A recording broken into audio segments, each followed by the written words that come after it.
નમસ્કાર, હું કલેક્ટર ભાવનગર બોલું છું। ભાવનગર જિલ્લાનો જો શેત્રુંજી ડેમ છે તે 80% ભરાઈ ગયો છે અને આજે એટલે કે 17 તારીખે બપોરે 1 થી 2 વાગે લગભગ સંભાવના છે કે 100% ભરાઈ જશે।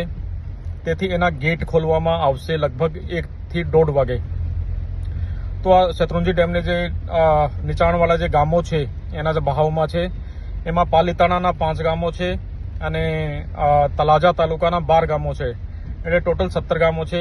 તમામ લોકોને મારી વિનંતી છે કે 1 વાગ્યાથી પહેલા જે તમે આ ગામોમાં નીચાણવાળા વિસ્તારમાં હો તો તમે તાત્કાલિક ઉપર શિફ્ટ થવાનું છે। પ્રશાસન વહીવટીતંત્ર પણ તમારો સહયોગ કરશે। અમે લોકો એસડીએમ, મામલાદાર, ટીડીઓ અને તલાટી મારફતે પણ સૂચના મોકલી રહ્યા છે, પરંતુ આ મેસેજ મળતાની સાથે તમે આજે 17 તારીખે 1 વાગ્યાની પહેલા આ જે 17 ગામો છે, વિશેષ રૂપે તલાજાના 12 અને પાલીતાણાના 5, એમાં તમે જો ઊંચાણવાળા વિસ્તાર છે જે ગામના ત્યાં શિફ્ટ થઈ જશો। Thank you.